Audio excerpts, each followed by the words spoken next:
This is the second presentation in the series where we're looking at education as it moves into the future. We're focusing on evidence. What does the evidence from research tell us about the major issues facing education today? The theme of this presentation is what research reveals about learning variations. The last presentation we looked at how we all basically learn the same way, the way the brain was designed. Now let's look at the variations and what research reveals about these.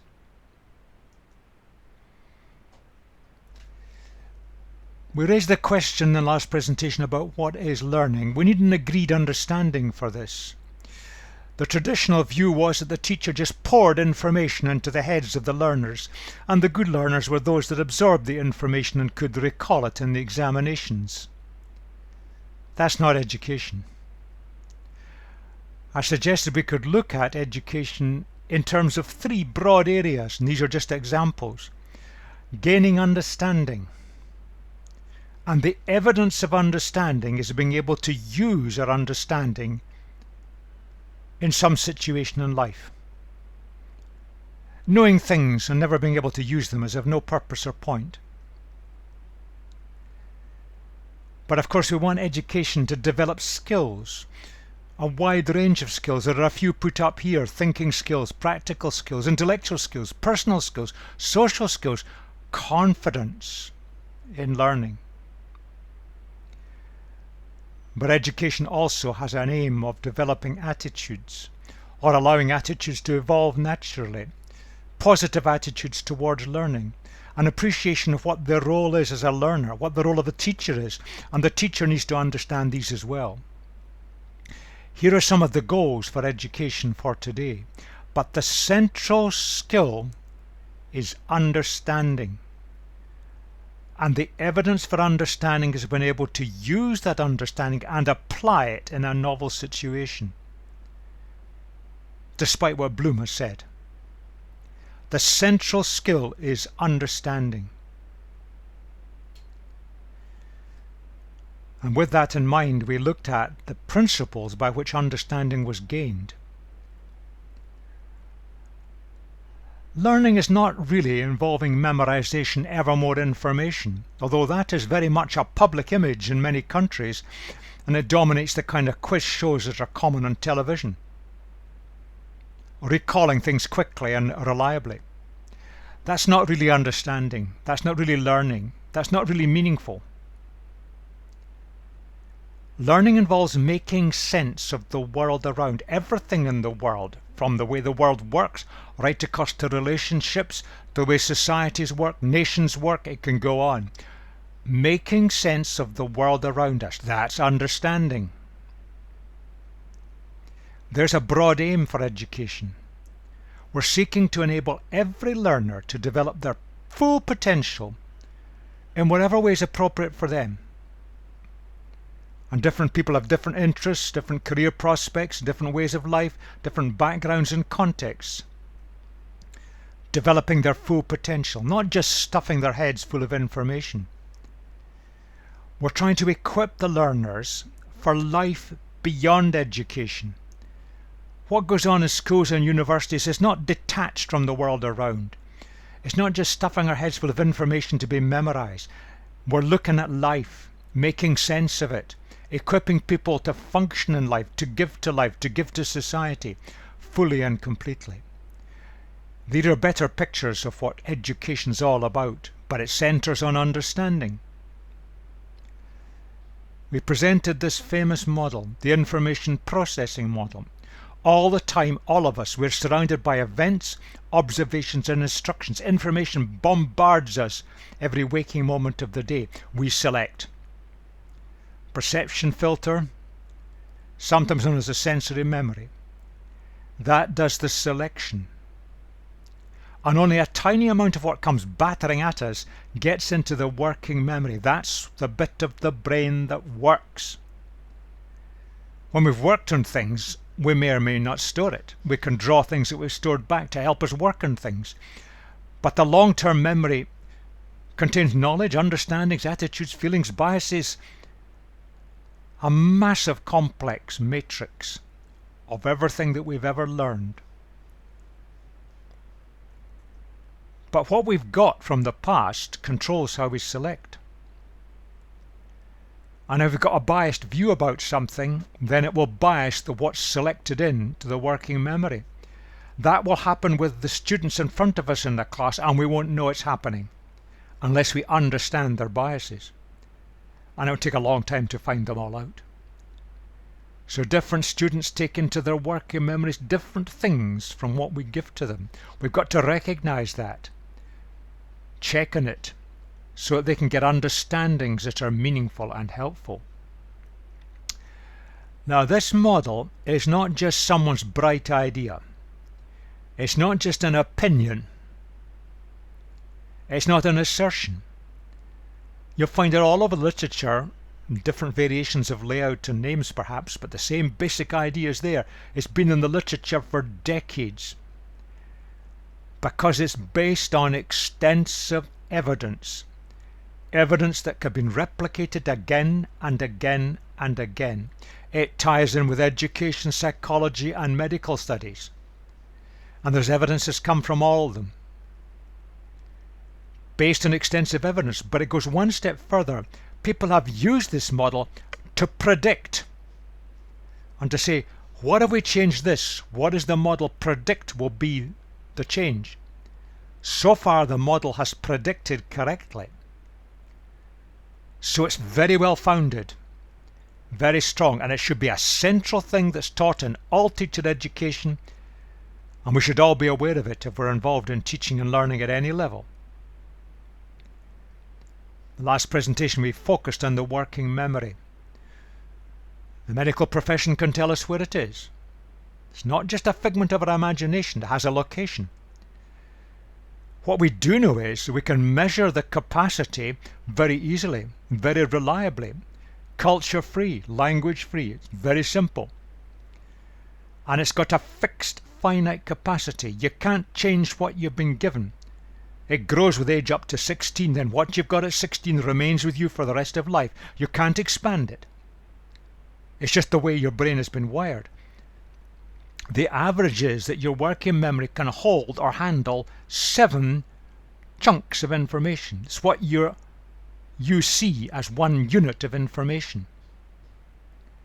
Some can hold only 6, some can hold 8, a very few 5, and a very few 9.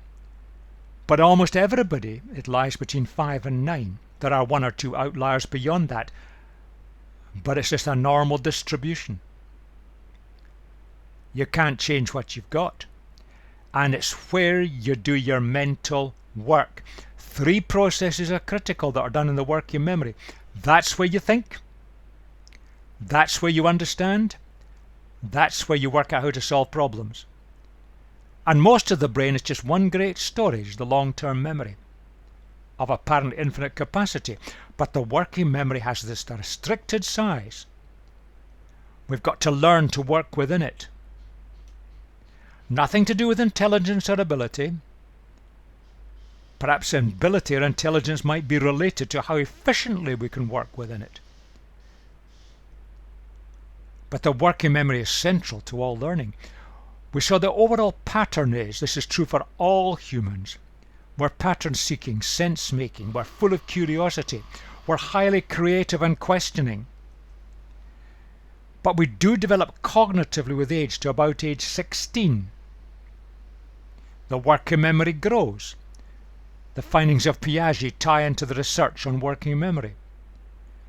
And we're always trying to relate what's been given to us to what we already understand.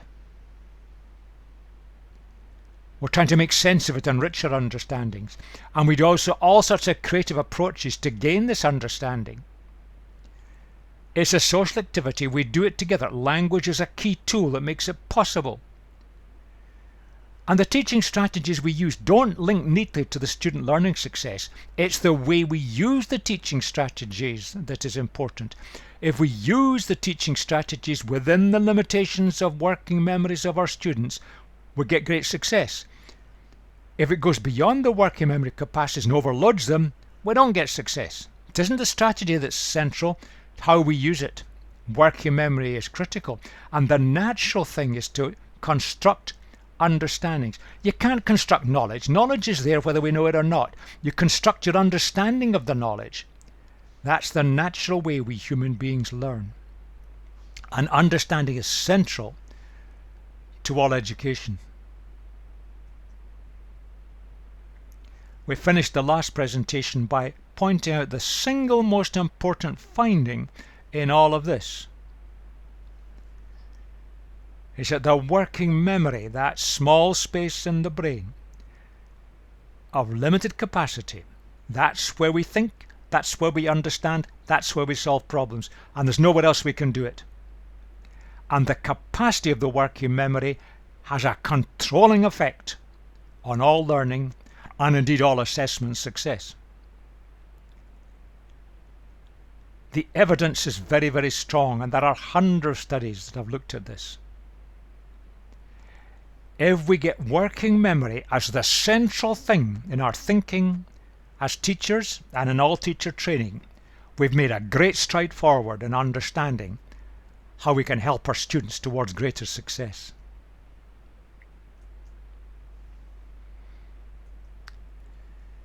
In the last presentation, we established that we all learn in essentially the same way. It's all based on the same broad principles. The information processing model gives us a picture of these processes. But we do know from experience that people vary. But the very evidence suggests that we vary within these broad principles, not outside them. The way these things work may vary from person to person, but they all work, and they're all important. So let's move on into this presentation and see the variations. And we start with our information processing model. Let's just rub out some of the bits and simplify it just slightly. We've got our perception filter, we've got our working memory, we've got our long-term memory. And the variations relate to how efficiently we select the information.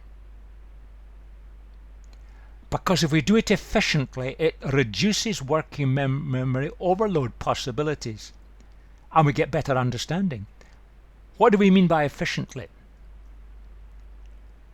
How do we store the things we understand, and how do we access it? There's much less work being done on this, and that's an area difficult to do that needs much more work done. We do know that people vary in their working memory capacity.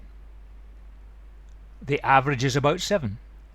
5, 6, 7, 8, 9 is the range for most of the population. That controls understanding. But research also shows there are variations inside the working memory in how we process the information.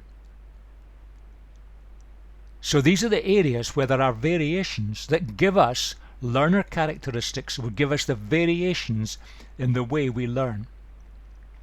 So let's just take these apart and look at them in a logical way. I'm going to summarize the key areas.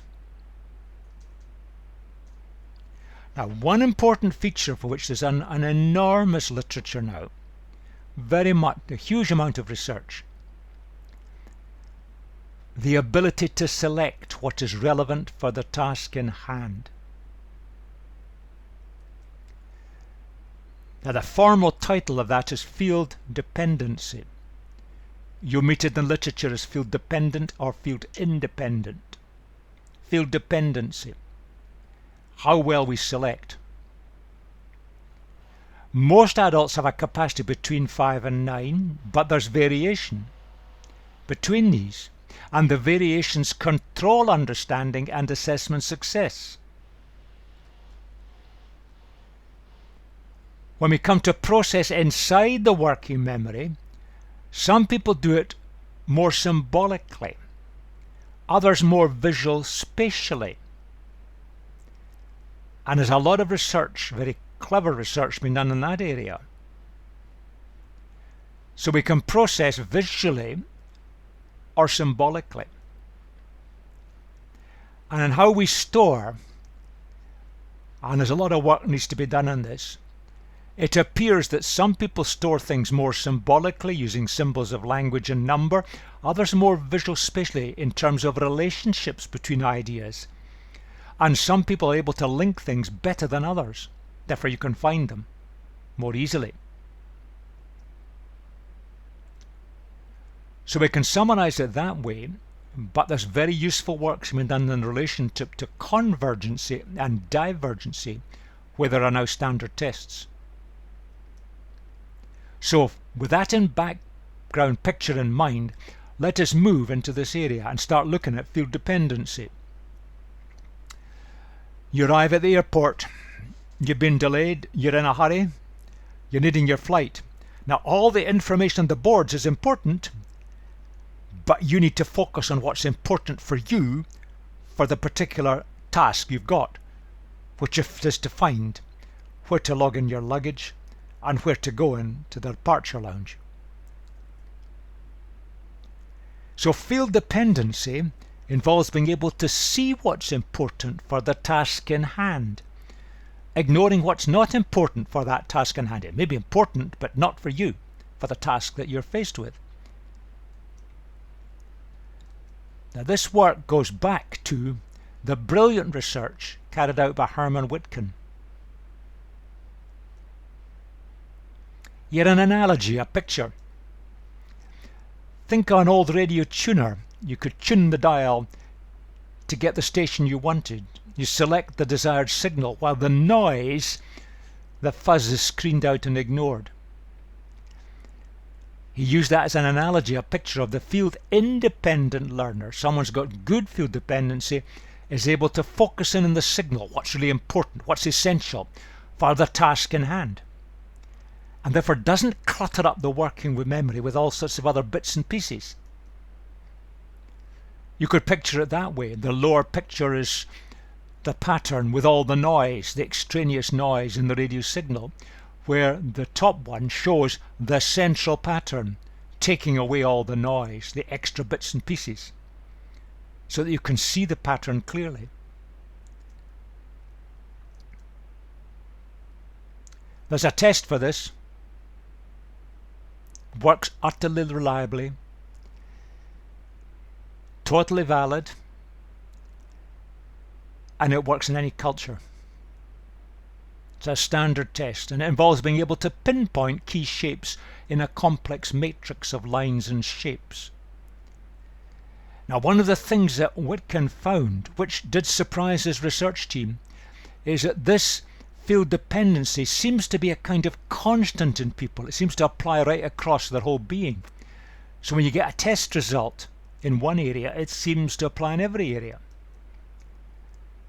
And the more of these shapes you can find in a fixed time, the better you are at focusing in on the task, what's important for the task in hand. So the higher the score in the test, the better you are at it.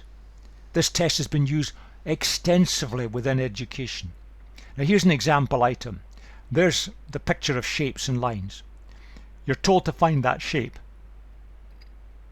Give you a second to see if you can spot it.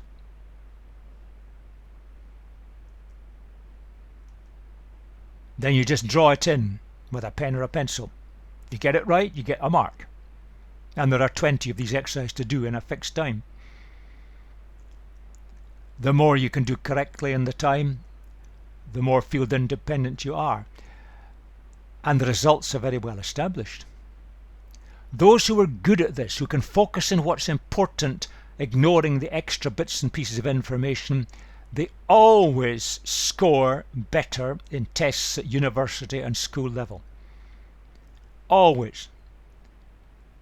Our review has not found a study that finds the reverse result. So it's a skill that's highly desirable. People who are more field independent, who can focus in on the task in hand and what's needed for it, tend to be more self-sufficient. The field dependent people not so good at it, tend to rely more on external environment. But also, if you're more field independent, if you get a higher score, you also tend to be those with a higher working memory capacity. That suggests that this is influencing working memory capacity.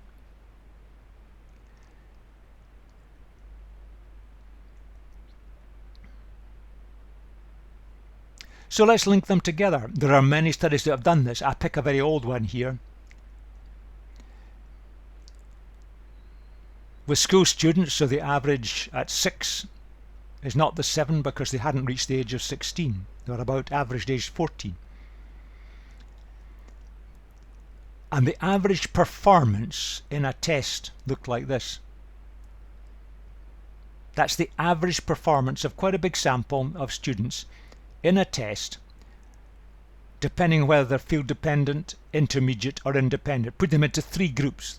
If you like, those who are below average, those who are average, and those who are above average. Same with working memory capacity, those who are 5 or below, 6 or 7 and above. The two things kind of cancel out, not exactly, but closely. So you tend to get in that diagonal, and this has been repeated many times, numbers that are similar. But look at the extremes. The person who's field dependent, in other words, can't select efficiently, and has a below average working memory capacity, their average performance in the exam was 50%. In the bottom right hand corner, those who are field independent, they can select efficiently and have a slightly above average working memory capacity. The average performance was 84%. That is dramatically different. And it shows how important working memory capacity is, and it shows how important field dependency is. We've got to take these both into account.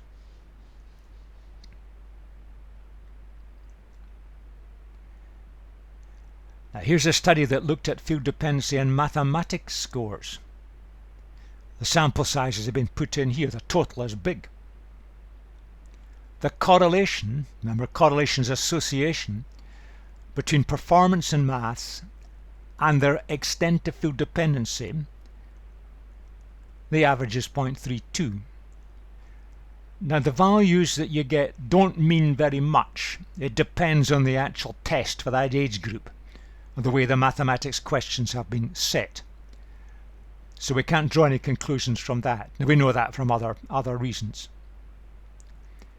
But the fact is that field dependency correlates always with performance in school tests, university tests and examinations. And this example is from mathematics, where the effect seems to be quite marked.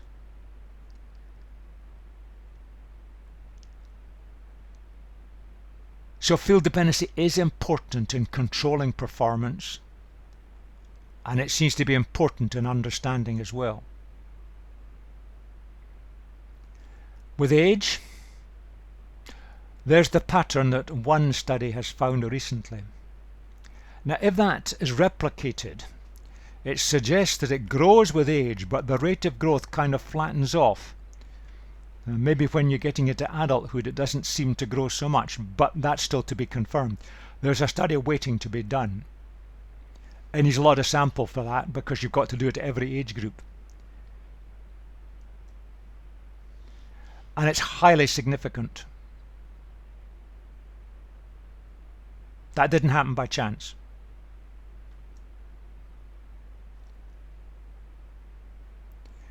Gender. Interesting one this. Working memory shows no gender differences, but field dependency isn't the same.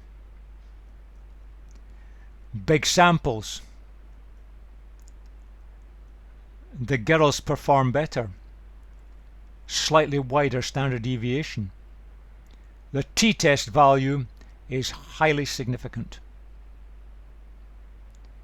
In other words, girls seem to be more field independent. They're able to select more efficiently than the boys.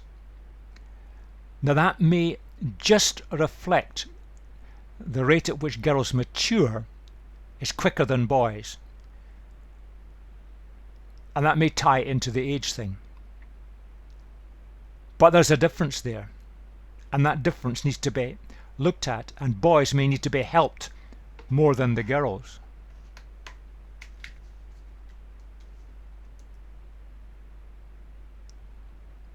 Now let's move on. The visual spatial. Now, nothing to do with being able to draw. It's the tendency to see things in terms of pictures or relationships.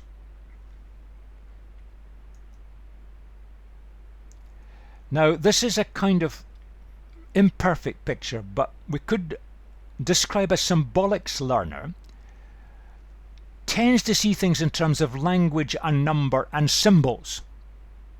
And of course, in our education systems throughout the world, we depend on language and number and symbols so extensively.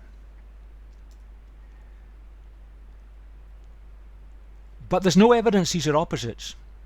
You can be good at the visual spatial learning and good at symbolics learning, or put at both, any combination you like. The evidence doesn't support that they're neat opposites. But they're just two ways of looking at the information that flies into our working memory. And it probably reflects the way the working memory actually operates internally. So if you mention the word aeroplane, the visual spatial learner is picturing as a mental picture of a plane. Mention the word correlation. The visual spatial learner thinks in terms of a scattergram, whereas the symbolics might think in terms of a correlation coefficient number.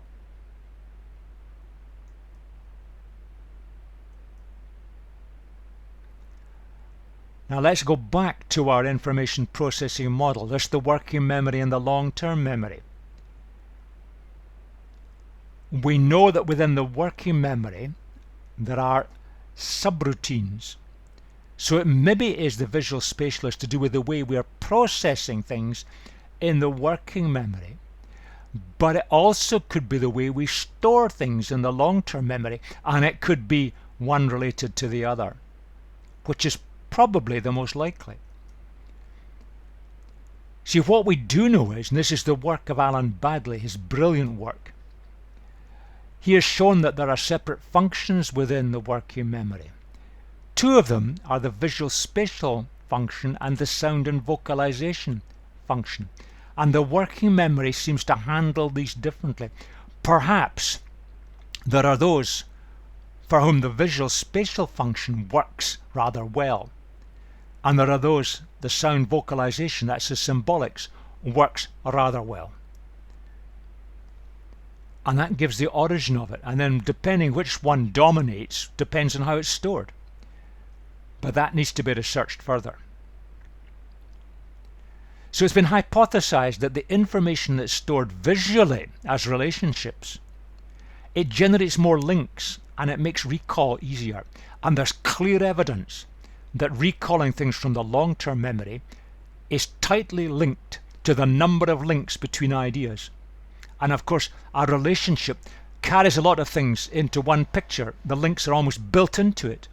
So it maybe makes the recall easier. And that seems to fit the evidence. But more work needs to be done on this.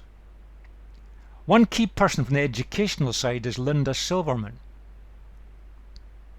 She has generated a lot of evidence. And her observations suggest that a high proportion, maybe a majority of the population, naturally understand better by means of the visual spatial. And if we think of the way we write textbooks, indeed the way we write educational books, we depend on the written symbolics of language far too much. And the place of the relationships diagram, graphs, pictures, we've underplayed that. That needs to be looked at. Relationships are seen, they're visualized, and ideas and information they're grouped together to form a relationship, to form a pattern. That seems to be very, very common. Even when you see here a name, the person sees it a kind of visual spelling in front of their eyes, and that's the way they look at it. Now there are some that even suggest that all the geniuses in the history of mankind were strongly visual spatial learners, and there's a lot of evidence to support that. Certainly those who are good at the visual spatial always perform better. The evidence for that is very strong. We need to rethink our whole teaching strategies to bring in the visual spatial, the relationships between ideas, rather than endless text, which for many young people is just a turn-off. Their brain doesn't work naturally with that way. They much prefer linkages between ideas. Let's move on to the next area. Divergency and convergency. These ideas were developed by Liam Hudson, and his work is certainly worth rereading. He developed the ideas in the words of convergency and divergency. Now, the convergent person is someone who's got an ability to bring things together to a conclusion or a result, a good chairman of a committee. The divergent person is the ability to generate numerous ideas from a given starting point, a brainstorming person. Or you could be both. But that's the picture that he developed. Now, he developed a test for divergency, but he never assumed there were opposite abilities. Being divergent was found to link to high performance in exams and tests. So he did a test for divergency, and the higher the score in the test, the tendency was he did better in tests and exams. Now, he was interested in the arts science divide in his country, England, at the time, a problem that's still there. He was interested in that and whether people of a given characteristic were choosing one or the other. And it raised all sorts of very interesting questions and contradictions, which are fascinating to follow up. You see, the divergent person can generate all the ideas. The convergent person brings them together to a conclusion. But you see, when you use the phrase a convergent person or a divergent person, we suggest they're opposites.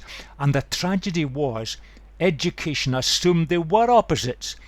Hudson never said that. In fact, he said the very reverse. He said there was no reason to suppose they were opposites. There were just two characteristics, and you could have them in any combination. Education never looked seriously at what he wrote. Recent work by Huda Hindel has thrown a lot of light on this. She then developed a test for the convergency. That was an extremely difficult task to do. Divergency is relatively easy to develop a test. She developed one that followed the same pattern and structure as the standard divergency test of Hudson, but this time looking at convergency. And it was tested to destruction to see whether it was measuring what she thought it measured by applying it to small groups and then talking to them afterwards as to how they got their answers. The evidence suggests that it is valid. Now, what she did was she took a group of students that were aged about 13 in their own country. They completed the divergency test. They completed her new convergency test. And then she gathered their marks in 6 subjects, the 6 subjects that were the core of the curriculum in her country at that age. And she got some results that were a little surprising.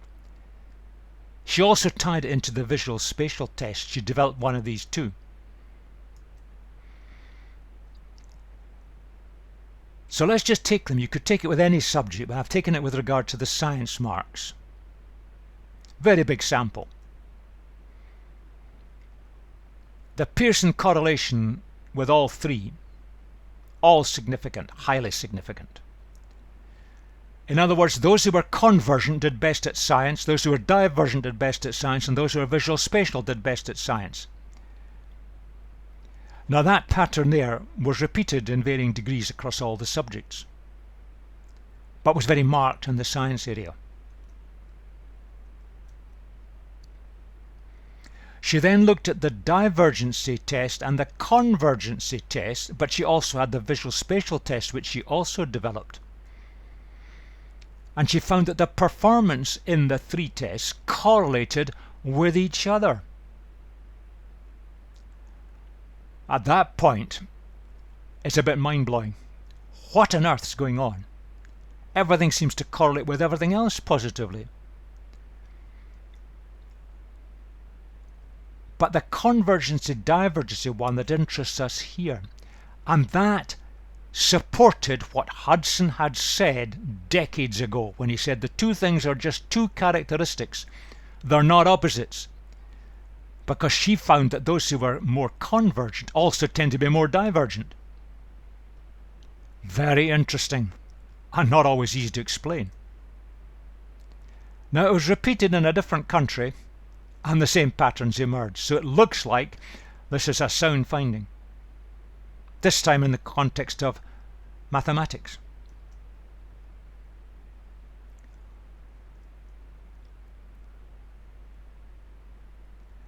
Now, at this point is a word of warning.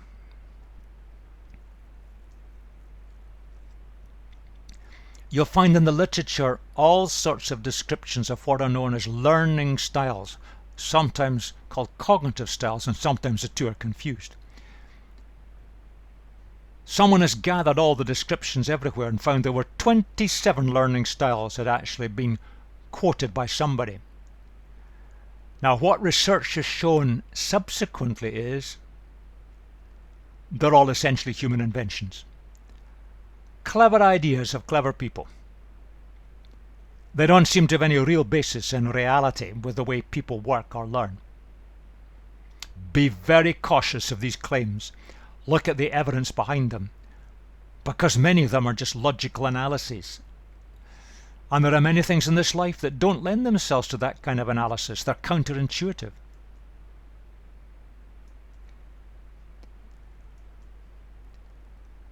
And if you look at it, an awful lot's based on assertion rather than evidence.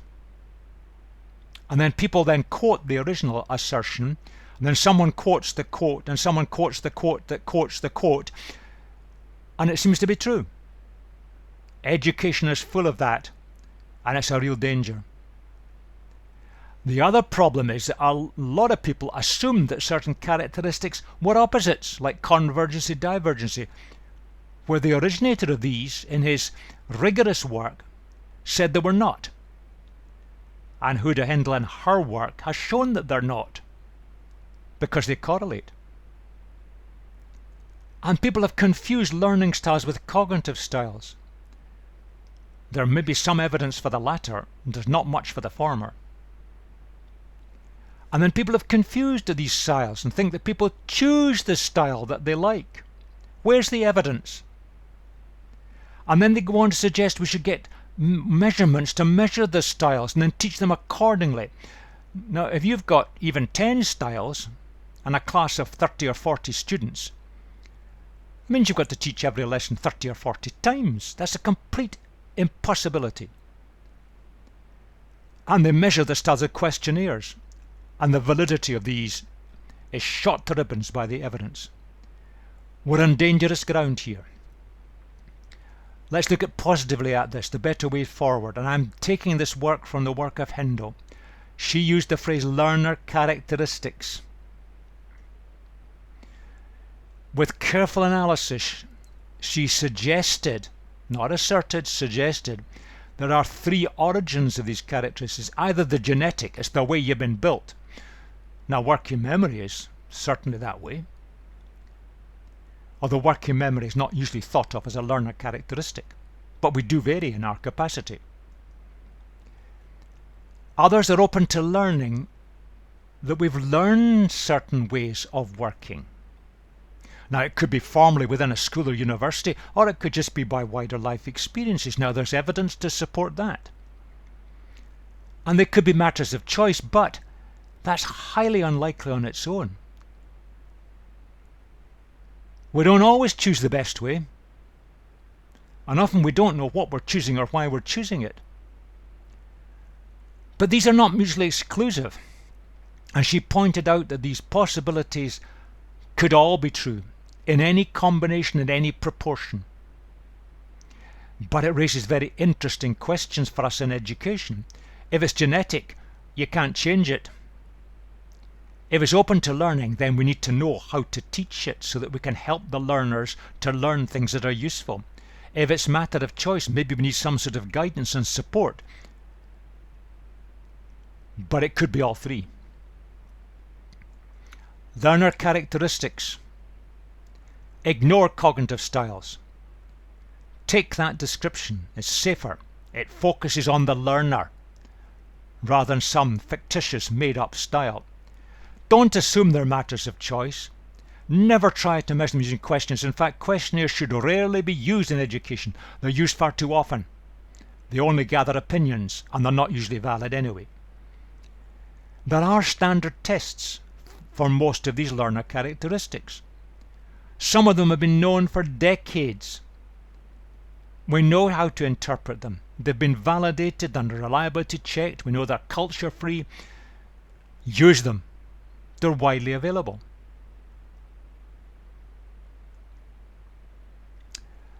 That raised an interesting puzzle. Education is built around, sadly, tests and examinations. Far too much.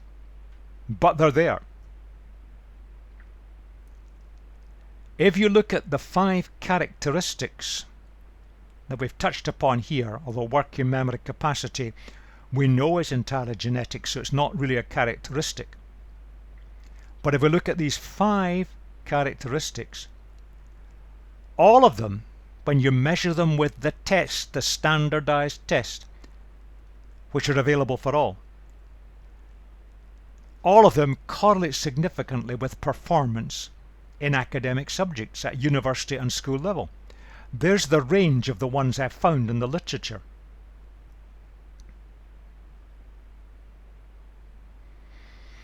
There may be others that I've not come across. What is true that with reasonable samples, the probabilities are all off scale. They're all highly, highly significant. What's going on? Can we explain this?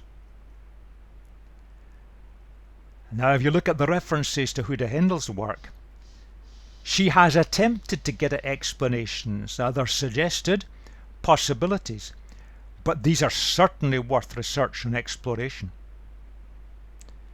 But they wouldn't be easy, and it might take up many years to tease out what actually is happening.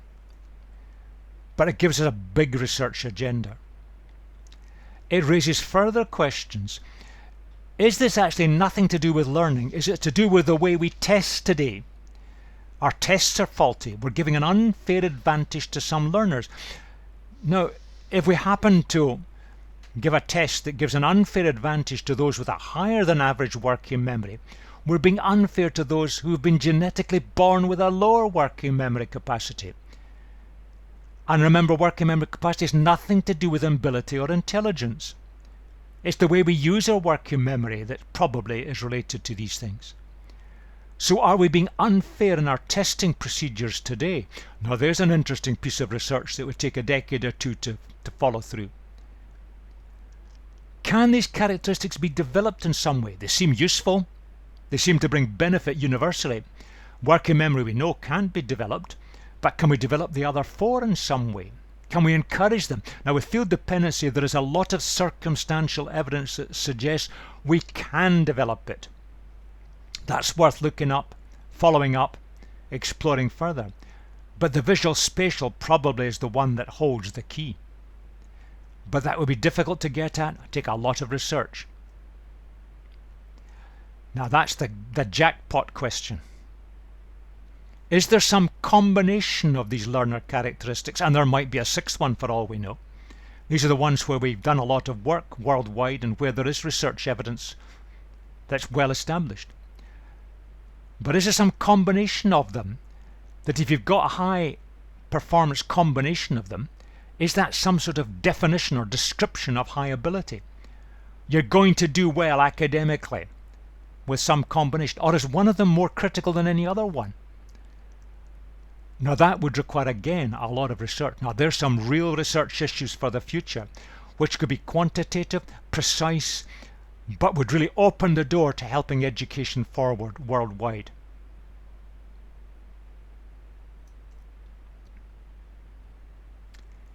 Back to our information processing model. The key model for all education, all teaching and learning today.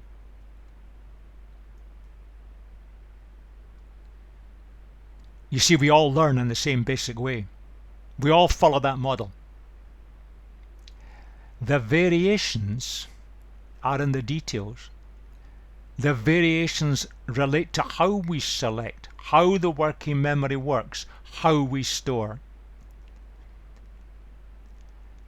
And I finish this section with a quotation. This recognizes the enormous variations between people. When our students are given the opportunity to let their light shine, they reveal a full prism of colours or abilities that may never be discovered if they are not allowed to use their full spectrum of intelligences. Now he's coming at that from a different perspective. But let's look at our learners. Let's encourage them. Let's release them. Let them be creative. Let them learn how to understand in ways that take advantage of the way their brains are wired up.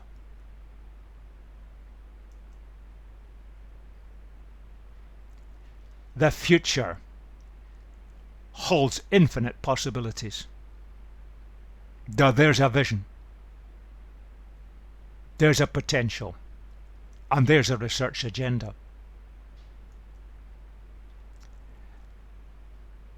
Now again, I've put up a range of references. This isn't the whole list, it's just some of the key ones. You'll see the work of Hindell's heavily cited there. Both Hudson's books are there. The work of Whitcomb is mentioned, Onwumere of Nigeria, who did some good work in field dependency, Silverman's work on the visual spatial, Tinajero and his colleagues who brought together a review, very useful paper, and then more work of Whitcomb further down as he developed the concept of field dependency. Brilliant insights. A lot of it's been brought together in chapter 5 of the book. You can download the chapter on its own. That'll give you more references and will give you a bigger picture of some of the factors when we look at learning and the variations that occur from person to person. Yes, education's hard work. We've now established in the first presentation that we all learn in essentially the same way, based on the same broad principles. The variations are within these broad principles. Now I want to look at how do we gain our research findings. The next 2 presentations will look at education research and how we do it. So we're going to move on one step further.